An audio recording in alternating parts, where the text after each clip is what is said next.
Hi friends! Before we get to today's episode, we have a couple announcements for you. First of all, due to current situation with the pandemic and having to isolate, we are unfortunately not able to meet and record video episodes. We still wanted to put out the second season of the podcast for you friends, so for the time being, we will do it in audio-only format. We're recording in our own homes with separate setups, so the sound quality is going to be a little different for the two of us, and the flow of the conversation might seem a bit different from what you're used to, since we're talking to each other on video calls. So please bear with us as we make it work given the current situation. The podcast is still available on all the same platforms, including YouTube. And we will return to filming video episodes as soon as we can meet in person again. We have another exciting announcement. We are now on Patreon. If you don't know what Patreon is, it is a platform where you can support your favorite creatives with a monthly pledge that you can change or delete anytime. Our Patreon page will work as a tip jar with one tier that is €2 a month or more if you wish. The money will go towards paying for our podcast hosting fees. In the future, we hope to also create exclusive content for you on Patreon. So, if you enjoy listening to our podcast, consider supporting us on Patreon. And now to today's episode. Hi friends, my name is Sasha. And I'm Mia. And this is the Drawing Club podcast. Welcome back to the podcast. Yes, very happy to be recording again. Yes, new week, new episode. This is episode 2 of season 2. We're back after the break. Or we've been back after the break for a week already, but it's very nice to see you back. And today we are drawing together and you can draw with us too. So Mia, what are you drawing today? Today I actually don't have much of a plan. I have my Copic markers here and a sketchbook, and I thought I would actually do some patterns, kind of just freestyle something, because I feel kind of a bit anxious or kind of keyed up, so I thought I need something that's very relaxing and doesn't really require any energy, so I didn't have to think of an idea, so I'm just gonna freehand some pattern stuff. Sounds good. What about you? I actually at first also didn't have any idea, but while I was waiting for our call, I sketched very quickly this pot with plant, but I made the pot the main focus, so it's like this huge pot with this pattern on it that I want to make colorful and fun. That sounds really nice. What are you using to draw it? I'm using watercolors, my big kuretake palette. Very nice. Yeah. So let's start with the little random story of the week. Yes, the thing of the week still doesn't have a name, but yes, it's here. Yes, please help us to come up with a name for this segment, because it's been weeks and we still don't have a name. Yes. But do you, Mia, have a story for us? Well, it's not exactly a story, but yes, I have something I want to tell you, because I want to talk about how I've been spending this weekend, because we're shooting this on a Sunday, or recording this, and I've spent the whole weekend watching Twin Peaks: The Return, so the third season of Twin Peaks, and me and my partner basically spent the whole day yesterday in bed and continued today. And we finished it, and we first watched it back when it came out, but then you had to wait a week between episodes, so I kind of didn't really remember much, and we kind of had been talking about binge watching it for the past couple of years or something, so we finally did, and it was amazing, and we still have this over 4 hour long explained, Twin Peaks explained video that we really want to watch tonight to get all out of this experience. So I can't wait for that. But I'm definitely feeling kind of out of sorts because of it, because I've been spending my whole weekend in this really weird, surreal, kind of scary and Yeah, just really weird world. So if I'm if I'm a bit out of it, that might be why. But I very much enjoyed the experience. Cool. Yeah, I've been wanting to rewatch it also. So maybe sometime during this isolation period I'll get to it too. Because yeah, I haven't seen it since it came out also. Yeah, I highly recommend you do that. It was perfect isolation experience. Yeah. Yeah, I actually have been also in bed for the whole day yesterday, and I was marathoning Harry Potter movies. Oh. Yeah, which is like my comfort movies if I feel sad or tired or overwhelmed. That's what I watch to kind of chill my brain. So, and it's like every time I rewatch them, it feels a bit silly because I already kind of know them by heart. So it's like, okay, I already like know everything exactly how it's gonna happen. Why am I watching this again? But somehow it's like really comforting to keep watching them. But actually, this was not my story of the week. My story is, well, again, not a story, but something I've done. I had a birthday this week, earlier this week, and I took a punch needle workshop for my birthday. Like, it was a gift to myself, from myself. Yes, and there is this punch needle person in Helsinki. Her name is Heli, and her brand is called Lemons and Yarn. And she makes these really cool punch needle pieces, but also she teaches workshops. And so far she has been teaching like face-to-face workshops, but now she also launched, like, this was her first time trying an online workshop. And like I bought the workshop and she sent me this whole kit with all the yarns and the hoops and like the needle and everything that I needed. And like the other participants also got the kit. And actually the kit wasn't vegan, but I asked her and she created the custom kit for me that was like only linen and cotton yarns, which was really sweet of her. That is so nice. Yeah, and it was so nice. I loved the process. And I have already, like, I've been, through my whole Harry Potter binging, I've been punching new things. Oh, amazing. So it's like the perfect kind of thing to do, like keep your hands busy while you're like watching something or... Yes, especially something that you've seen so many times that you don't need to watch anymore. Yeah, it's been really nice. It's like really relaxing because I actually really like doing some yarn things when I'm tired or when I need to, I don't know, like in these situations when I watch Harry Potter movies, like in the same kind of situations, I like to crochet or knit or something like this. So this is like a very nice new hobby that is very similar. Yeah, that sounds so nice. And you showed me your first punch needle piece and it was so lovely.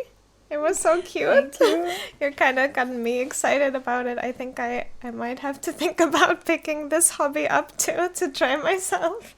Yeah, it's very nice. It's very like it's pretty easy to learn the technique. Of course, I'm sure like with experience you also get like better at it, but even like when you just start, you already can like make things. It's like there is not much to kind of learn. Mm-hmm. And also I really like how it's like very easy to redo. Like you can unravel things very easily, and also you can only unravel like part of the piece. So even if you made the whole piece, but you don't like one part, you don't, like with crochet, if you don't like something, you have to unravel everything back to that part. Yeah. Or like with knitting. But yeah, with this, you can only unravel parts of it. I really like it. It's like very easy to, to change if you want. Yeah, that's great for an indecisive person like me also, because I'm not great at planning stuff and might want to change my mind like halfway between. So that's really nice. Yeah, and for me also, like, I'm not always like very intuitive with like colors and stuff. I need to try several things out before I find like a combination I like. So this is also very nice when I like make something with several colors and then it's like, okay, this color actually doesn't go in here at all, and then I just remove that whole color and add a different one or something. Like it's very nice in that way that you can change your mind. Yeah, that sounds really nice. What a fun activity. Yeah, I really like it. But yeah, let's get to our topic. Yes. So today we are talking about productivity, and about how we maybe think it's overrated. Yes. Spoiler alert. Yes. So do you think productivity is overrated? Yes. Yes, I do. Yes, I agree. Yeah. Yeah, I thought like this could be a very nice thing to talk, because I'm sure like now when a lot of people like struggle with productivity on like for different reasons, I think like I've seen a lot of people also talk about this pressure to be productive, and like there has been a lot of like, I really like that there has been a lot of new conversations around this topic. Yeah. That have been like very valuable. So I thought we could also discuss it and share our experience with productivity. Yes, definitely. And because I know for me, my relationship has definitely changed over time. And like, yeah, I wasn't always where I am today. And I feel like before I would feel a lot more guilt over not being productive. Yeah. Do you wanna like tell more about your relationship with productivity? Like right now, or should I take a little trip down memory lane first? Or you can tell us your history of your relationship. Yes. Yeah, I think it will be easier for me to start there. So I think we should go back to my university days. So in my 20s, I studied at the university, and I struggled with a lot of mental health stuff that I've also like shared here on this podcast, but that was like I was struggling the most when I studied at the university, and I had a lot of trouble kind of keeping up with my peers. It appeared like everyone was doing a lot more study-wise, and I would feel really guilty about it. Like I would just scrape by kind of to kind of keep going forward with my studies, but I could only kind of do the bare minimum of what was required of me. Not like quality-wise, but just like I couldn't do a lot of studies. I felt like everyone was doing a lot more. And I kind of always felt like I was somehow, like I would compare myself to others and feel very like kind of less qualified and less able to do things, and that would make me feel really ashamed and like there was something wrong with me.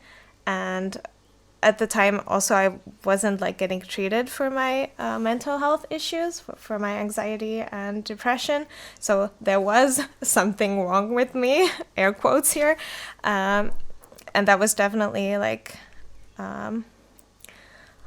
contributed to this feeling also. But I kind of used to think that maybe when I get all these problems in control, I will become really productive too, but also I could never see kind of a future where I would be that person. And that made me feel like really bad and guilty, and kind of like I could never do anything. Like I could never work or do anything because all these other people who do that stuff, they're like at a totally different level with their productivity than me, for example. I don't know. Have you ever felt this way? Yeah, definitely. I mean, I'm trying to think also like how it was in school, because I think because in my school we had a lot of like group work and stuff, so a lot of things we were doing together. So it was a little bit like, I don't know. Of course, I was comparing myself to others, but also it was very like. Yeah, because I think like with the kind of education you got, you had a lot of like similar kinds of things. Like you would write papers for everything and stuff. So it's a bit easier to like compare yourself to others. We had a bit more like everything was so different all the time. We had like all kinds of different projects, and different people were good at different things. But I definitely had that later, that I would feel like, yeah, I could never keep up with like other people in terms of like how much I can do in a certain like amount of time, or with a certain amount of resources. When did you like experience that the most then?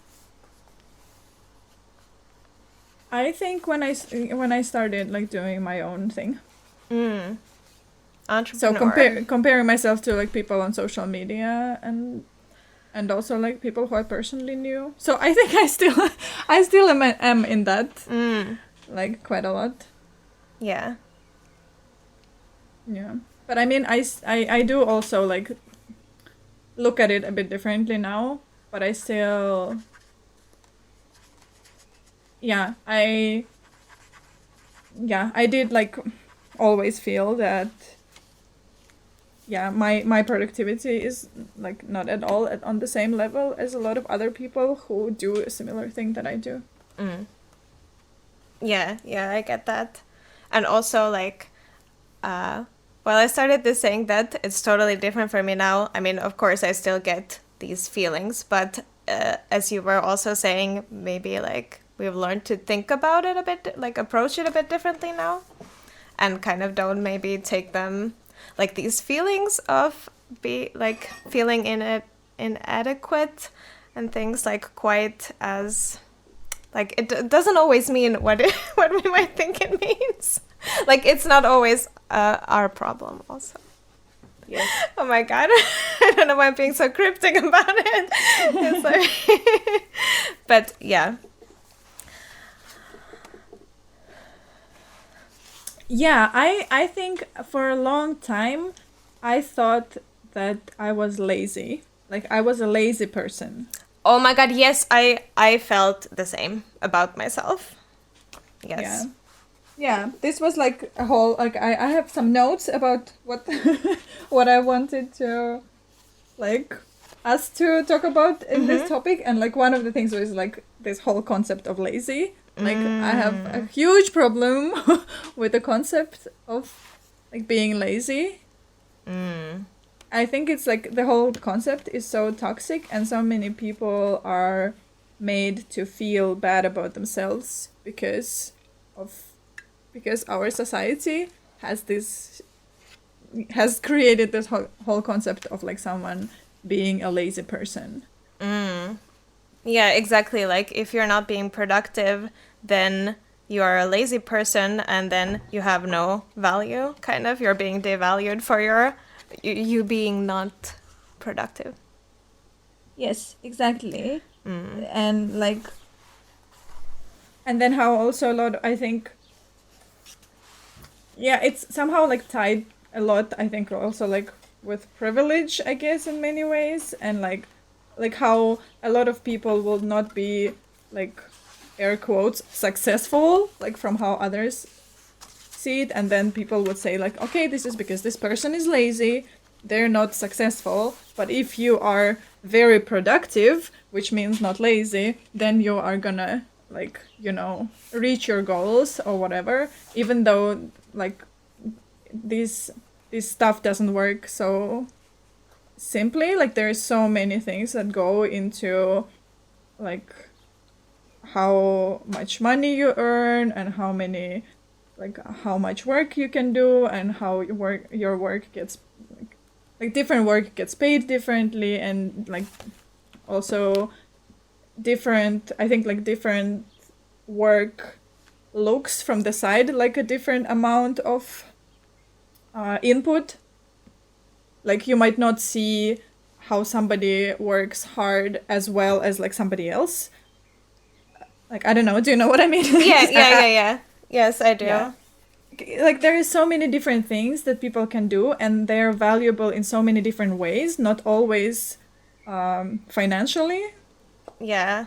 And also sorry, please finish. Yeah, go ahead. Okay, because I just got to thinking, like, you were kind of talking about how there's this myth, definitely, of, like, if you work hard, you will succeed. But that totally, like, puts all the responsibility on the individual and doesn't account for any of the structural things in our society that make it a lot easier for some people to, quote-unquote, succeed, and way harder for others, because there is inequality, and this weird myth of working hard to succeed, it just totally ignores all of that. Yes, exactly. But also, yeah, and also like how a lot of, like, I think a lot of things, like a lot of actions that we take can be valuable in so many ways that is not necessarily wealth. Absolutely, yes. Yeah, but then somehow like working hard eventually, like I feel like if you dig into that concept, it somehow seems that you need to work hard on something that brings you X amount of money. Yeah. Yeah, like when people like think that if you work hard, then you'll be successful. Like say that or think that, they don't always mean that like working hard, like, I don't know, saving stray animals or like feeding your sick grandma. I don't know, like just like random things that pop into my head, but like Yeah. or also like taking care of yourself, or like, I mean, there's so many things that you can do that I think is also working hard. Yeah. It's definitely, I feel like it's like tied to financial success. Like when someone is seen as successful, it usually means that they're wealthy, or at least like, well off. Yeah. Which, yeah, it's so twisted and doesn't really have anything to do with actual value. Like, yeah. Because there are, like, yeah, being successful and doing something valuable don't always go hand in hand, and that kind of is a weird thing that our society puts so much more kind of value on being successful instead of doing something valuable with your time. Yeah. So I think if we like if we don't feel productive, but then if we think about like what have we been doing with the time, of course it could be that we were wasting time, but also there are things that we do with our time that like sometimes we feel like it's not productive, but actually it could be that we were doing something that is valuable in other ways. Definitely. Like something that is healing, or something that is like valuable to someone else's. I don't know, maybe you spend time with someone and they feel better about, like, there are other things that like bring value to things you're doing. Yeah, exactly. And I would think that for me, I definitely, maybe there's been like a switch, because now that we're talking about what is valuable and what is kind of successful or productive, maybe there's been like a switch where I've kind of understood that actually for me it's way more important to do things that I see value in, that I feel are valuable, than to do things that are, I don't know, like more in this traditional sense. Any kind of, yeah, productive or like that would make me successful. Yeah. That makes sense. Yes. Yeah. Yeah, I had quite a, like, I mean, I don't know if this is a logical segue, but there was like, I remember there was this moment when I read about burnout, and it was, and at that time I was in the middle of a burnout, but I didn't realize it, and it was so like I think that realization changed also a lot about how I'm thinking about my own productivity. But I read like that burnout is when like the amount of work you put in and the result you get out of it like do not compare. Like you put like the amount of work you put in is so much bigger than the result that you get out. Like that's when you burn out. Right. And I was like, yeah, I didn't really think about it. And then I realized at that time that I've been like putting so much work into something that gave me no result, that is why I was like feeling really, really crappy at the time. But that actually, like, I think afterwards made me think about like my own productivity quite differently. Like, I think when you think about how you need to, I don't know, do certain things or work hard, or like I have a to-do list and I need to do all these things. Like, I think when you also think about like the result that stuff brings you and how how much you actually need to do this, it like helps you prioritize stuff and maybe makes you feel a bit more like a bit less ashamed about not like doing so much or working all the time. Yeah, like just for working's sake, like just to keep busy, or just to feel productive, like just to tick a lot of boxes in your to-do list and stuff. Yeah. Have you ever like have you been there kind of like trying to tick all those boxes? Do you think like when you said you had a burnout, was that how it was for you, that you were kind of trying to keep busy or like trying to be really productive and like had a lot on your plate all the time and that kind of stuff? Yeah, I think I had a lot on my plate, and maybe I wasn't even like actually ticking a lot of boxes, but I think I was like putting a lot more energy and resources like than the results that I was getting. Yeah. And yeah, I mean, I don't think I've ever like been the, I don't know, someone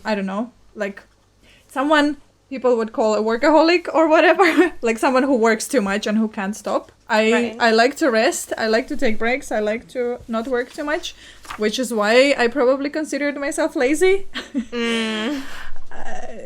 And like also especially when I see people who are the kind of people who work all the time, and you know, when you read interviews about all these cool creative people who like when they started their own thing, they were like working 24/7, they didn't have any weekends, they just stayed up all night, and they just like did so much, and it's like, yeah, this is not me, I can't do that. Like, and then I'm like, okay, I'm lazy, I'm never gonna be like good at what I do.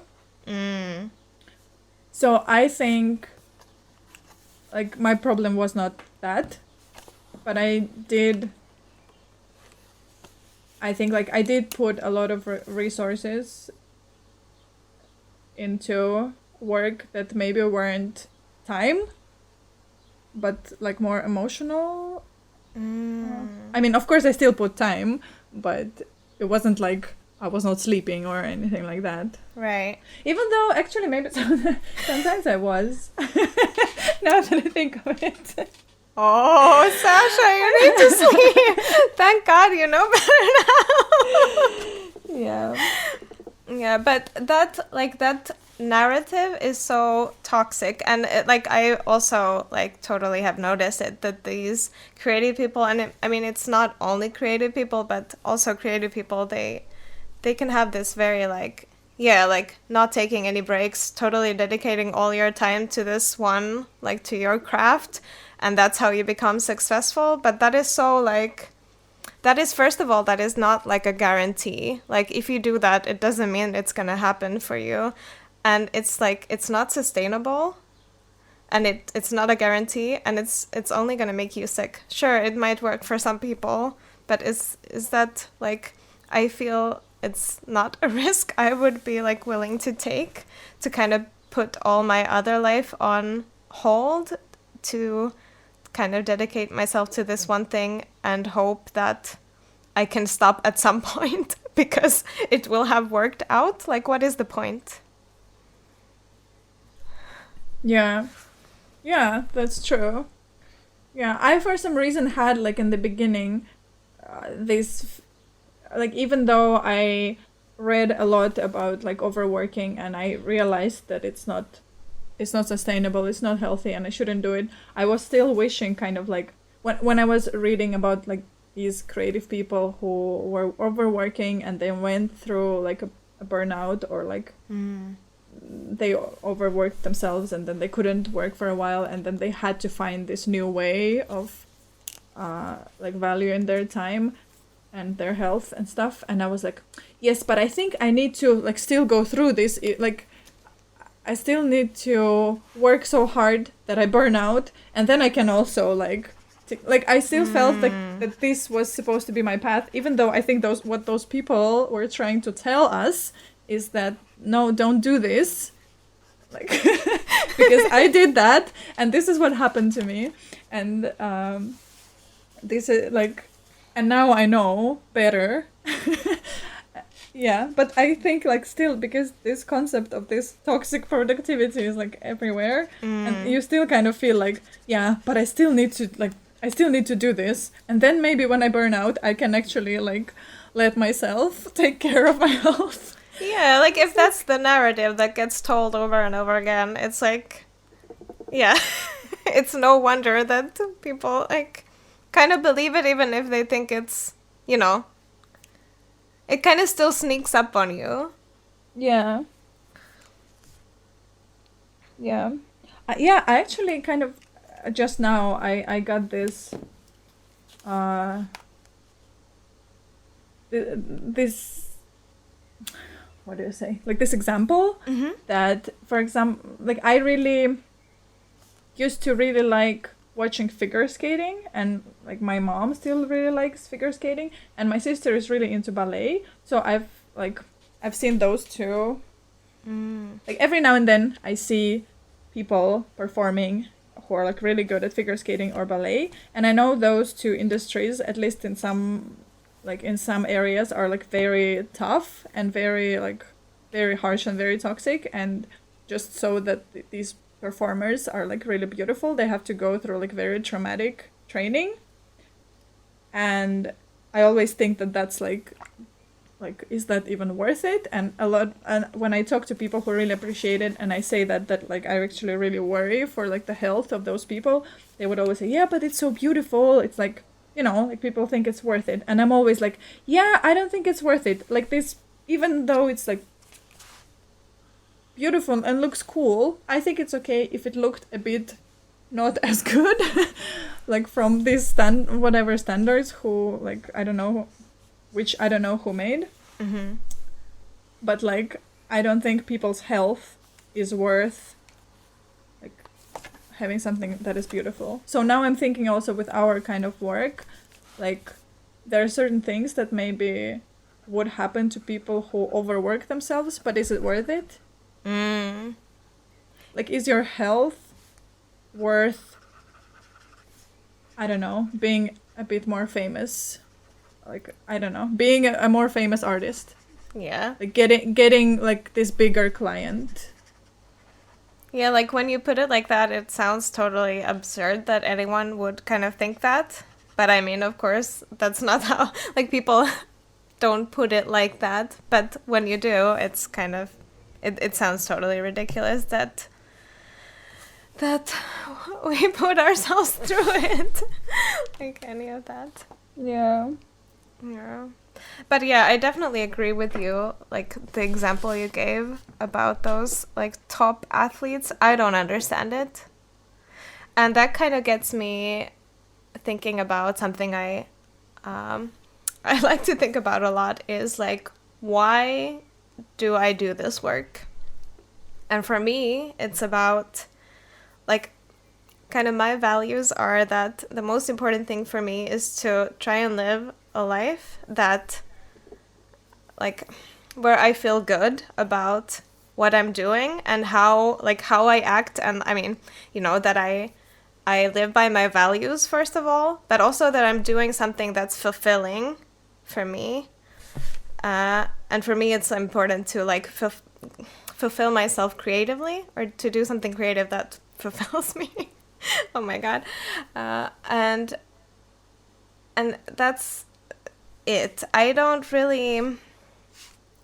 I mean, I'm sure like some people are more success driven, and I'm sure like for great success you need to be like more driven by something other than these values. But for me, I like number one is just like living a life where I feel like I'm doing something of value. And this is one thing. It is like a big part of my life, of course, doing this creative work, but it is just one part of my life still. So Yeah. Yeah,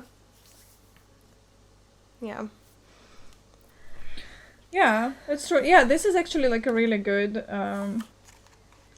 really good way to think that like, yeah, this is not your work, is not your whole life. Even though I think like in the current system, like of course like we are like part-time freelancers, but like most people still like work 8-hour days. So of course like in the society in general, it's like it feels like work is like the main part of our life, and then the rest is just this extra time that we have, which is so sad. Yeah. Because like, isn't like work supposed to be something you do so you get some money so you can live your life? Yeah. Yeah, I mean, of course it's really good if like work is also part of the life that you live, that you enjoy, but a lot of it is not, and it's like, it's okay, but it's just, it's sad that we have to, like, yeah, that like work is always kind of has to be, even though I think it's like, okay, if for some people work is more of a priority in their life than for others, it's like, of course, to each their own. Of course. But just as the society, that we kind of have this thing that like, yeah, that there's your work and then there's nothing else. Or like a little bit else. Then you watch TV. Yeah. Thanks, capitalism. Yes. You're amazing. Yeah, because also like the people who work the hardest are like, yeah, they're working for, so that someone else probably doesn't really have to work. Yeah. Yeah, this whole like concept of work hard and then you'll be successful is like so horrible in that way, that like people who actually work the hardest are the ones who actually like earn way less, and people who earn the most like are probably not working that hard. Yeah, and probably at least many of them. Yeah, and probably are like standing on the shoulders of those who do. Yeah, exactly. Yeah. I feel like, yeah, also like this being successful kind of has become this almost toxic I mean, of course, in and of itself it's not a toxic thing, but for me you like very often seems that way, because all I can think about a lot of the times is a lot of people become successful by exploiting others, and that is not the kind of thing that I want to aspire to, and that is like what our society like really looks up to is those people who figure out some way that, you know, they create some business and it becomes a big business, and then there's people working for them and they don't really have to, you know, it's like this, you kind of just climb on top of this pyramid of other people who do the work for you, and it's so shitty. Yeah. Yes. So, success and productivity, toxic concepts, or at least can be very toxic concepts. Yeah. Yeah. But, yeah, I wanted to also, like, I mean, in terms of, like, how do we now okay. I'm like trying to put together a thought. Yes, you'll get there. Yeah, so now that we learned some things about ourselves, maybe we're not perfect, but we're trying to have a lot more self-compassion than we used to. Mm-hmm. Like, how do you approach what is your approach to productivity nowadays? Or like, what is your ideal approach of productivity that you're like trying to strive towards? Yeah, let's see, I'll try to somehow describe it. So as I've talked about before, I'm kind of most driven when I kind of get the inspiration to do something. Like, I'm very bad at getting myself to do things that I don't like. If there's no urgent deadline or it's not something I'm really passionate about, I'm not really gonna do it until I have to, you know. So I'm kind of most productive in the things that I get, like, I'm inspired by. I mean, it doesn't work that way always, of course, but I think it's really hard to kind of put into words my whole like approach to it. But I mean, of course, productivity is not like evil. I do feel good when I get things done, and I do need to get things done. It's not like that's a bad thing, but I kind of try to be very kind to myself, and not like put too much pressure on myself about being productive. I'm definitely not productive every day. Usually in a week, there's like 1 or 2 days when I feel really good about work. Now it's even less, but you know, when we live in normal times, then there are some days when I kind of have to fight my way through work. I get some things done, but I don't really feel good about it, but I need to do some things. And then there are days when I can't do anything. So I just try to think that what I can do is enough. It's enough. And some days it feels better than other days. Some days it works out better and I am more productive than others. And that's I just kind of feel like us as people, and definitely like for myself, like I'm not going to feel the same every day. So I'm not going to be the same amount of productive every day. So I kind of just try to, like, when I feel good and I feel like I can kind of get things flowing, then I'll try to make the most of that. But every day is not that day, and I'll still try to do things. But yeah, I just try to kind of adjust my expectations and adjust my level of productivity to how I'm feeling, and not blame myself for it. Yeah, I can totally relate to that. Like the whole like understanding of like having good days and bad days, and also a lot of different days in between has like helped me a lot. Like that, like if I can't achieve anything on a certain day, I'm not gonna punish myself for being lazy, but instead I kind of see it as like, okay, today is not a good day to get work done. Like, my body is telling me that I can't, so I either like do something easy or not do anything and like get some rest, so hopefully tomorrow will be a better day. but definitely also like I wanted to stress that of course, yeah, it is like, well, first of all, it is very nice to get things done, and also of course we all have to get things done. So of course we can't just say like, okay, I don't care about productivity, I'm not gonna get anything done. Like of course we have our jobs and we have like people that we like that expect stuff from us, and like it's like of course we live in a real life where a lot of us have responsibilities and deadlines and stuff, and like it's good to keep trying to find ways that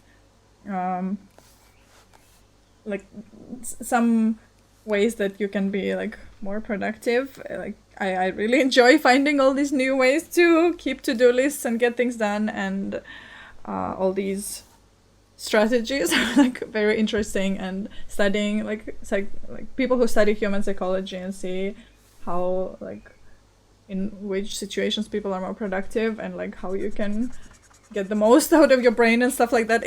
All this stuff is very interesting, and a lot of it can be very helpful. But I think like it has to be done with like self-compassion, and not like through like guilting yourself into being productive. Like that's like the thing I have the most problem with, is that a lot of it, like a lot of productivity talk somehow associates with guilt. Yeah. For a lot of people. Yeah, and I feel like a lot of it, like for a lot of people, it's coming out, especially now that like a lot of people are confined to their homes and a lot of work has been canceled and people can't be as productive as they usually are. So I think a lot of people are having to face those feelings, and some of them maybe for the first time even. Yes. True.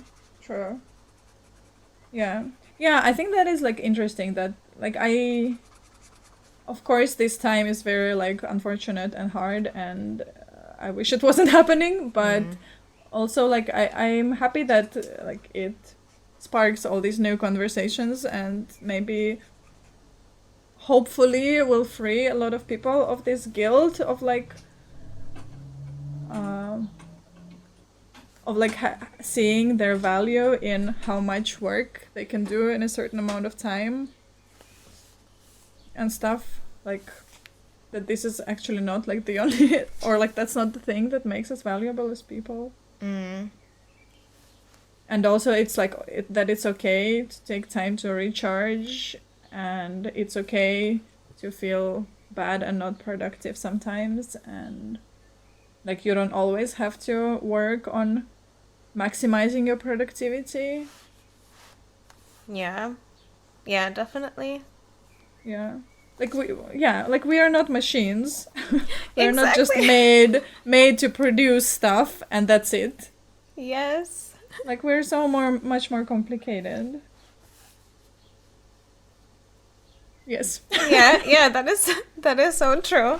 And again, that kind of just like brings me to like why, like what is, I think maybe a lot of people are stopping to think also like what is the point of working this hard? I mean, for those people who have like a choice in how much or little they do work, like why have I been spending all this time on this thing? Like, are there things I could change about how I spend my time? And yeah, definitely.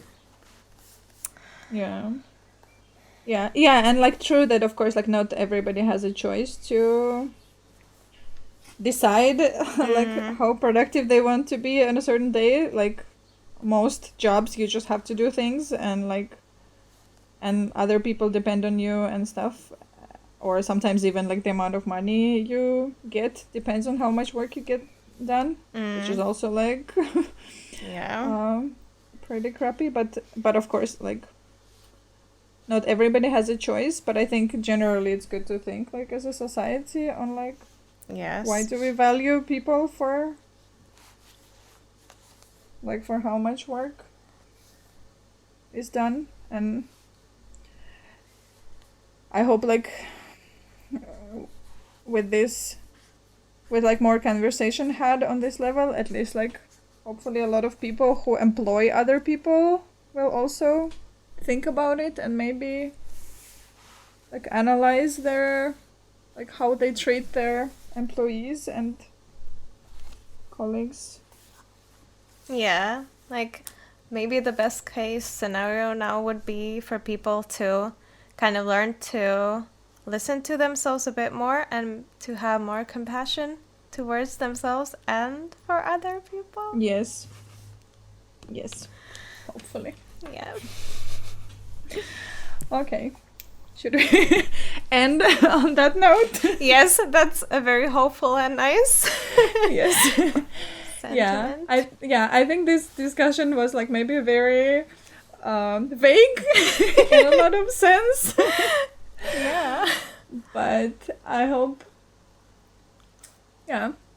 some things you could relate to some of those things, and maybe like we can continue the discussion further and let us know what you think about this stuff, because of course like it's a very big topic, but also like very interesting to think about. Yes.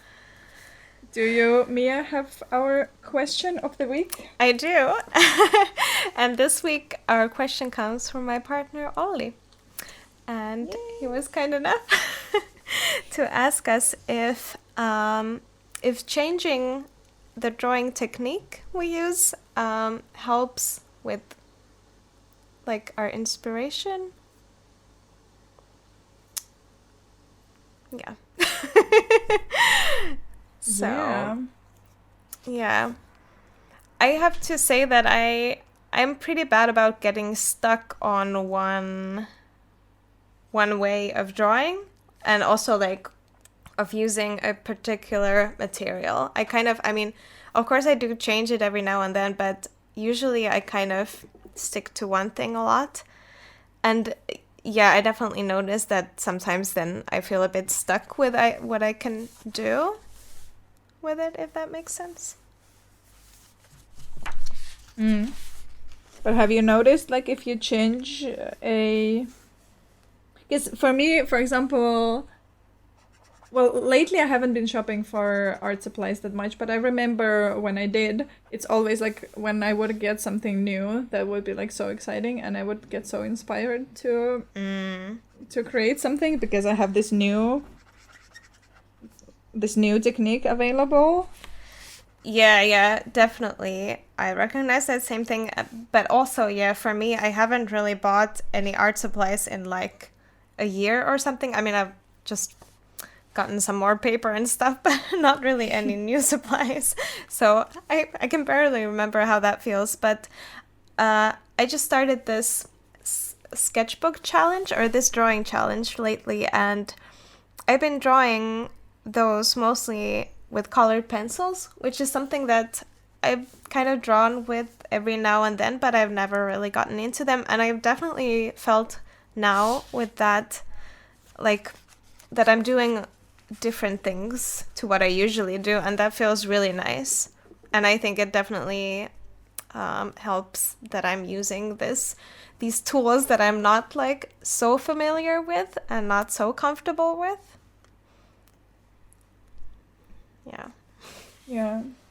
Yeah, I think in general, I don't really like change technique that much nowadays anymore. I think, in the beginning I was more into like experimenting, but now I kind of I have my comfort zone. I don't travel too far outside of it. But I think I remember that it did inspire me a lot, like getting new things and like trying new materials. But also I think trying a new, like something else creative completely. Like, I don't know if it inspires me, but it definitely recharges me. Yeah. For example, like this punch needle thing, or like I would often, if I'm very like tired of what I do, I would just crochet for a couple days and make some things. And especially with crochet, like I don't really sell that stuff. Like, that's not my job. That's just a hobby. But it's still creative Mm. in a way. And, like in some way feels similar to drawing because you, like, make something with your hands. Yeah. And that, like, always gives me some fresh feeling in my brain. Yeah. Like, yeah. Like, I don't really know how much it inspires me because it doesn't really, like, give me new ideas or anything. Well, maybe, like, some color combos. Yeah. And maybe it might, like, subconsciously, like, not in an obvious way, just kind of open something up or kind of, I don't know. Yeah. Or maybe just the fact that your brain gets to, I mean, not like switch off, but, you know, this different way of doing stuff. But yeah, like you said, that it recharges you. That can be inspiring to get this experience of, you know. Yeah, that's true. So yeah, I don't know, like, if we answered this question very well, because apparently we don't have a lot of experience in changing our technique. But I would definitely, like, think that if you're considering trying a different technique, like, because you feel uninspired, I would totally say go for it. Yeah. Yeah, and I noticed with my, like, with this sketchbook thing again, that because I've also been feeling kind of stuck because I like to draw a lot of the same things. So now that I switched out my materials, and therefore, like, the technique, it's also kind of easier to also switch out the other stuff. So I've been kind of experimenting with also what I like to draw. So that's been really nice. So I think it can work. Yeah, definitely. All right. Well, how is your drawing? Well, I did 3. My first one that was the pattern one, is really ugly. So I changed my plan and I drew some girls with flowers instead, and I like them a lot more. So today I didn't like getting out of my comfort zone. I hated it, but maybe it opened something in my mind for next time. I'm sure it did. What about you? Well, I have painted like the image. Now I just need to line it, but I mean, it's pretty simple, but I guess it's fine. I can show you in the camera. Oh, I love that. I love the pot. It's really cute. Yeah, it's really nice. I like it too. But yeah, I'm gonna line it after the recording, and we will put the images in. Well, if you're listening on YouTube, they will still be in the end of the video, and they will be also on our Instagram. So if you want to see what we did, then it will be there. And also show us what you did. You can post your drawings on Instagram and tag us. Yes. So we can see. We always love to look at your beautiful art. It's so special. Yeah. It's so cute to see that you're actually, like, sitting there in your really cute spaces and drawing with us. It's amazing. It is. All right then. Yeah. That was a serious topic episode. I hope this was also somewhat fun. At least it was for me. And maybe, hopefully also, maybe you could feel our compassion and you feel a bit less alone, maybe, with your feelings. Yeah. So thanks for listening. We'll be back in a week with a new episode. And yeah, what else? Share our podcast with your friends, and subscribe on everything, and rate and give us good ratings, please. Yes, everything is super helpful, and we really appreciate it. And keep your feedback coming as well. It's always so nice to hear from you. All right. See you. Yes, see you. Bye. Bye. Thank you for listening to the Drawing Club podcast. You can follow us on Instagram at Drawing Club Podcast or email us at drawingclubpodcast@gmail.com. You can also find me, Mia, on Instagram at mia.minerva and on YouTube as Mia Minerva. Sasha, where can we find you? I'm on Instagram at Sasha_Kretova. This podcast was created by us, Mia Minerva and Sasha Kretova. Olli Arni created the theme song and assisted with the recording, and Dmitry Zherbin took care of audio mastering. Welcome to the club, friends.